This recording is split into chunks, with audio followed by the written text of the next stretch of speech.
మీరు ఎన్నుకున్న ఈ ప్రభుత్వం వచ్చింది పేదవాడికి అండదండలుగా ఉంటూ చెప్పిన ప్రతి మాటని పేదవాడికి అందిస్తూ అది నా ఆడబిడ్డలకి 200 యూనిట్లు ఉచిత కరెంటు కానీ పేదవాళ్లకి సన్న బియ్యంతో పాటు రేషన్ కార్డులు కానీ రైతులు రాజు చేసే దాంట్లో భాగంగా ప్రభుత్వం వచ్చిన మొదట్లోనే 25 లక్షల మంది పైచిలుకు రైతన్నలకు 21,000 కోట్ల రూపాయల రుణమాఫీ కానీ రైతు భరోసా కార్యక్రమం ద్వారా 12,000 రూపాయలు ఇచ్చే కార్యక్రమం కానీ సన్న వడ్లకి మద్దతు ధరతో పాటు బోనస్ గా 500 రూపాయలు ఇచ్చే కార్యక్రమం కానీ ఇందాక ఆడబిడ్డ చెప్పినట్లు 10 సంవత్సరాలు పేదవాడి ఆత్మ గౌరవానికి చిహ్నంగా ఉండే ఇల్లు ఇవ్వాలనే జ్ఞానం ఆనాటి ప్రభుత్వానికి లేకపోతే మీరెన్నుకున్న ఈ ప్రజా ప్రభుత్వం వచ్చిన తర్వాత మొదటి విడత రాష్ట్ర వ్యాప్తంగా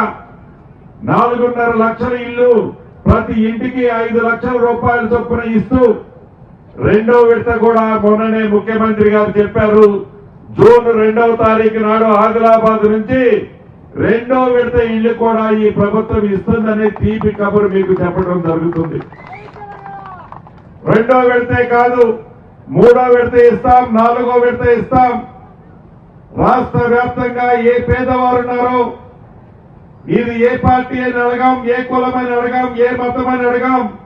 నువ్వు పేదవాడు అయి ఉంటే నీ ఆత్మ గౌరవానికి నీ అడ్రస్ కు సేనంగా ఇల్లు ఇచ్చే కార్యక్రమం ఇస్తామని చెప్పాం. అన్న మాట ప్రకారం ప్రతి పేదవాడికి ప్రతి పట్టణం ప్రతి గ్రామంలో కూడా ఇందిరమ్మ ఇల్లు ఇస్తున్నాం. ఈ గడిచిన 10 క్లస్టర్లో నేను చూశాను, నేను విన్నాను. అధికారులు నేను ఇక్కడే కూర్చున్నాం. అత్యధికంగా ఇందిరమ్మ ఇల్లు కావాలని అప్లికేషన్లు వస్తున్నాయి. దానికి 2 కారణాలు. ఒకటి, ఆనాటి 10 సంవత్సరాలలో పేదవాడి ఆత్మ గౌరవానికి చిహ్నంగా పేదవాడికి ఒక గూడు కట్టుకోవాలనే ఆలోచనని ఆనాటి ప్రభుత్వం తుంగలో తొక్కితే ఈ ప్రభుత్వం వచ్చిన మొదటి సంవత్సరమే మొదటి విడత 4.5 లక్షల ఇల్లు ఇవ్వటమే కాకుండా తెల్ల కాగితాన్ని నల్ల కాగితం చేసి ఇదిగో నీకు ఇల్లు ఇచ్చారని సొల్లు కబుర్లు చెప్పకుండా శాంక్షన్ చేసి ఫౌండేషన్ కట్టుకుంటే 1,00,000 విడతల వారీగా వారి కట్టిన లెవెల్ని బట్టి ప్రతి సోమవారం నాడు వారి ఖాతాలో డబ్బు వేస్తున్నాము. ఆ డబ్బు వేసేది కూడా హైదరాబాద్ లో బటన్ నొక్కితే నా ఆడబిడ్డ ఖాతాలో ఆ డబ్బు జమ అవుతుంది. ఆ ఏదైతే జమ అవుతుందో నా ఆడబిడ్డకి డబ్బు ఇచ్చేటప్పుడు ఎక్కడ 1 రూపాయి కూడా లంచం లేకుండా ఆ పేదవాడి కళ నెరవేర్చే దాంట్లో ఈ ప్రభుత్వం ఇందిరమ్మ ఇల్లు నాకు ఇస్తుంది అనే ఆశ నా పేదింటి ఆడబిడ్డకి ఉండటం న్యాయం. అందుకే అత్యధికంగా ఇందిరమ్మ ఇళ్లకు సంబంధించిన అప్లికేషన్లు వస్తున్నాయి. తర్వాత ఆసరా పెన్షన్ కి సంబంధించిన అంశాలు వస్తున్నాయి. ఎందుకంటే ఆనాటి 5 సంవత్సరాలలో పెన్షనీలే తప్పకుండా ఆ తీపి కబురు కూడా రాబోయే కొద్ది రోజుల్లో ప్రతి గ్రామంలో ఉన్న వయోవృద్ధులకి వికలాంగులకి వితంతువులకి ఈ ప్రభుత్వం తరఫున తీపి కబురు అతి తొందరలోనే అందబోతుంది. అంతేకాదు ఆనాటి ధరణి ద్వారా భూములున్న ఆసాములు ఏవైతే ఇబ్బందులు పడ్డారో ఆ భూములున్న ఆసాములు ఇబ్బంది పడకుండా ఉండే విధంగా చుట్టం లాంటి చట్టం భూభారతిని తీసుకొచ్చాం. ఈ భూభారతి ద్వారా సమస్యలు చాలా పరిష్కారం అయ్యాయి. ఇంకా సమస్యలు ఉన్నాయి. సాదాభైరామ లాంటి సమస్యలతో పాటు మరికొన్ని సమస్యలు ఉన్నాయి. వాటికి కూడా పెద్ద ఎత్తున అప్లికేషన్లు వస్తున్నాయి. ఈ నియోజకవర్గంలో మోడల్ గా రెవెన్యూకు సంబంధించిన అంశాలను కూడా పరిష్కరించాలని ఇప్పటికే అధికారులను ఆదేశించాను. ఆ దిశలో అధికారులు ఆల్రెడీ పనిచేస్తున్నారు. ఇక 4వది చిన్న చితక కార్యక్రమాలు.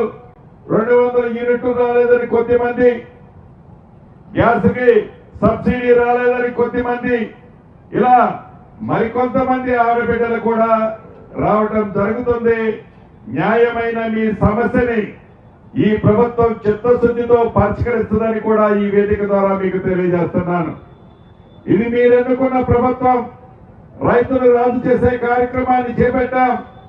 ఆడబిడ్డలకు అండగా ఉంటామని చెప్పి అండగా ఉన్నాం.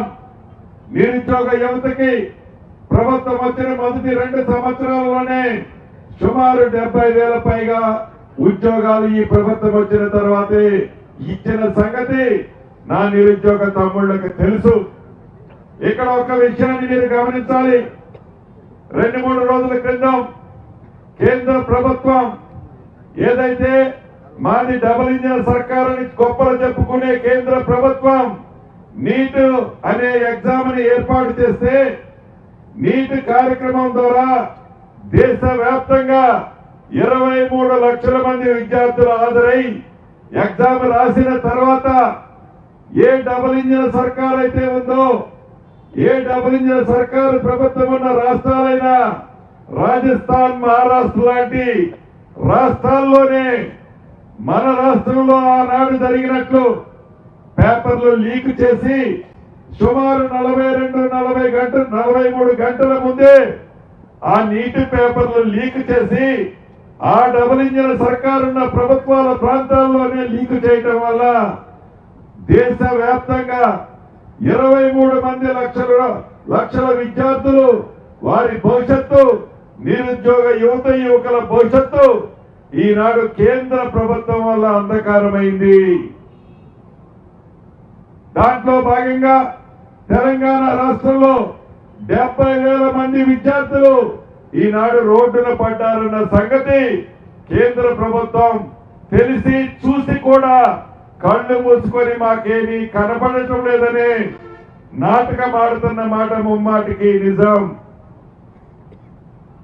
దీని మీద కేంద్ర ప్రభుత్వం ఇప్పటికీ సరిగా స్పందించడంలా ఈ ప్రభుత్వ పక్షాన, తెలంగాణ రాష్ట్ర ప్రజల పక్షాన, దేశంలో ఉండే నిరుద్యోగ యువకుల పక్షాన కేంద్ర ప్రభుత్వాన్ని ప్రశ్నిస్తున్నాం. మీరు గొప్పలు చెప్పుకోవటం కాదు, మీరు ఆర్భాటాలు చెప్పడం కాదు, మైకులు తీసుకొని స్టోరీలు చెప్పడం కాదు. నిరుద్యోగ యువతని తక్షణమే ఎవరైతే మీ ప్రభుత్వంలో ఉన్న పెద్దలు కొంతమంది ఉన్నారని చూచాయిగా తెలుస్తుంది. ఎంత పెద్దవాళ్ళున్నా అటువంటి వారి మీద తక్షణమే వారి మీద చర్యలు తీసుకోవాలని ఈ రాష్ట్ర ప్రభుత్వ పక్షాన డిమాండ్ చేస్తున్నాం.